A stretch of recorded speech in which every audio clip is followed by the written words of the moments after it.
Hello, hello, hello mga kasari. It's me, Jennifer Mejia, tindera ng bayan. Ayan, no? Usapang sari-sari store tayo. Paano nga ba magsimula ng isang sari-sari store? Okay. Kung isa ang sari-sari store sa napipili nyo pong inegosyo, panoorin nyo po hanggang dulo ang video na ito para magkaroon po kayo ng idea kung paano simulan at kung ano po yung mga dapat nating isaalang-alang na kapag tayo po ay magtatayo ng isang sari-sari store. Unang-una po na dapat nating isaalang-alang is yung kapital.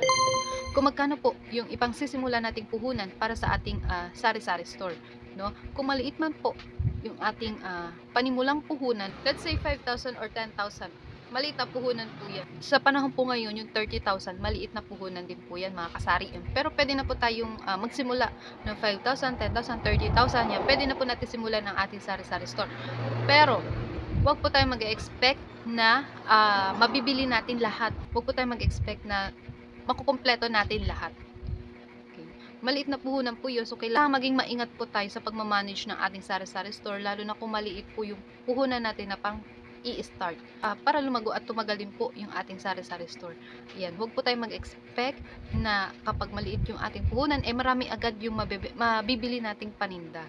Yan, 30,000, maliit po yun. Ako po nag-start po ako sa 30,000.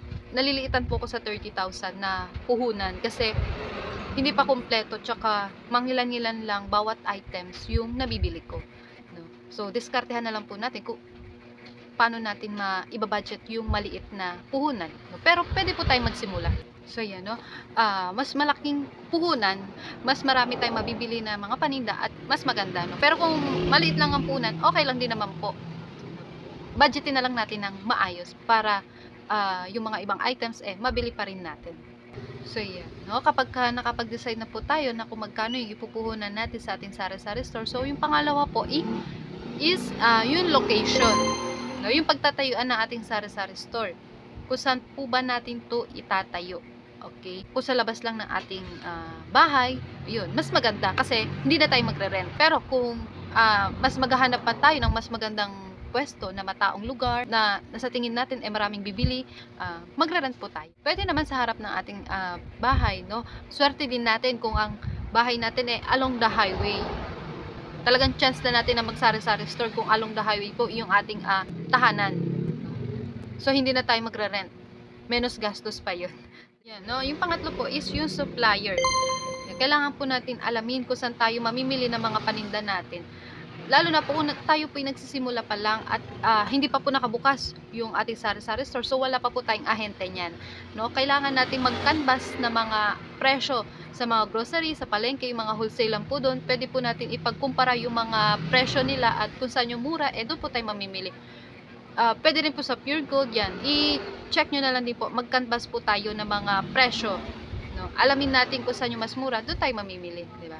So, pagdating naman po sa mga wholesalan, iba-iba naman po yung presyo nila. Magkakaiba sila. Sa ganitong tindahan, mas mura yung Magic Sarap, Bitchin, mga delata, no? Sa kabilang tindahan, mas mura yung gatas, kape, yan. I-canvas po natin. Okay? Yung ahente po is kapag naka-open na po yung ating sari-sari store at kapag along the highway at alam natin na nadadaanan ng mga truck, yan, may chance po na puntahan tayo ng ahente. Doon pala tayo magkakaroon ng ahente kapag naka-open na yung store natin. Pero kapag bagong bukas at yung unang laman ng ating sari-sari store, yung mga paninda, ayan, punta tayo sa mga wholesalan o kaya sa Pure Gold, yan. Doon po tayo mamimili at mag-canvas. Okay? Yan. Yung pang-apat naman po, no, kapag nakapag-isip na tayo ng location natin na kung saan natin itatayo yung ating sari-sari store at kapag may nahanap na po tayong magiging supplier, no, ng ating mga paninda, 'di ba? Yung style ng ating sari-sari store, kung ano yung magiging itsura ng ating sari-sari store, kung ito ba maglalagay po kayo ng mga rehas-rehas, ganyan, yung steel matting, ganyan, or kung gusto niyo po ay naka-open lang at may table sa harapan, ganyan, or kung gusto niyo po talagang gumastos or talagang maayos yung glass aluminum, yan. So, kailangan i-figure out din po natin yung kung ano yung magiging itsura ng ating sari-sari store. So, yan, kung magpapagawa po tayo ng sari-sari store, ayan, kung ano yung sukat, gaano kalaki, gaano kataas, ano yung bukas, paano isasara, Yun, yung mga bagay na yun, no? Tsaka kung ano yung magiging shelves, kung ano po yung magiging lagayan ng ating mga paninda. Okay? Yeah. Pero kung magre-rent po tayo, no, hindi na natin iisipin kung gaano kalaki. Ang iisipin na po natin kung ano yung paglalagyan ng ating mga paninda at kung ano yung magiging itsura sa harap ng ating sari-sari store, yung bungad, no, para sa mga customer. Yung last is yung permit, no? Kailangan po natin maging legal yung ating sari-sari store, no? Kumuha po tayo ng barangay clearance sa barangay natin na kung saan itatayo yung ating sari-sari store, and then irerehistro po yung pangalan ng sari-sari store sa DTI, and then pumunta tayo sa pinakamalapit na munisipyo or city hall, yan, para kumuha ng business permit, no? Yan, pinakamahalaga po yan, na gawin legal yung ating sari-sari store. Para gawin nating legal yung ating sari-sari store, mas mainam na rin po na sumunod tayo sa batas para walang problema. Okay. So yan mga kaibigan, no, I hope nagkaroon po kayo ng idea kung paano magsimula ng isang sari-sari store. Dapat bukal din po ito sa ating kalooban. Dapat gusto din natin itong itatayo nating negosyo. Okay? Kung tayo man po ay OFW at pagpa-uwi ng Pilipinas ay naiisip na sari-sari store ang gustong itayong negosyo or dagdag income, yan, ito po.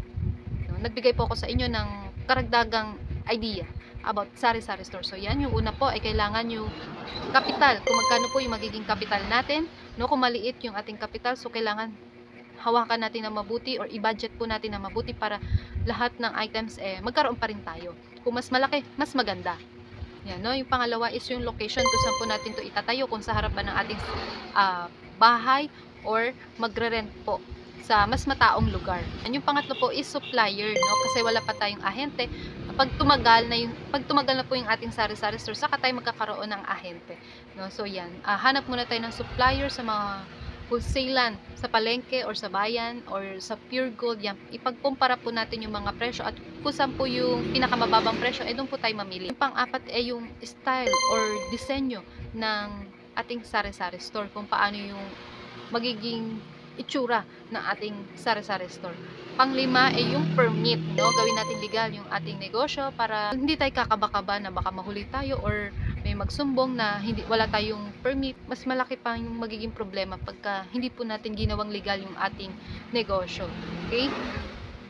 So yan, hanggang dito na lamang po mga kasari, mga kaibigan. So kung bago pa lang po kayo sa akin channel, please i-click nyo na po ang subscribe and click nyo na rin po ang notification bell para lagi po kayong update sa aking mga video. Bye-bye! See you in my next video. Happy selling! Thank you for watching and good luck po sa mga bagong magtatayo pa lang po ng isang sari-sari store. Bye-bye!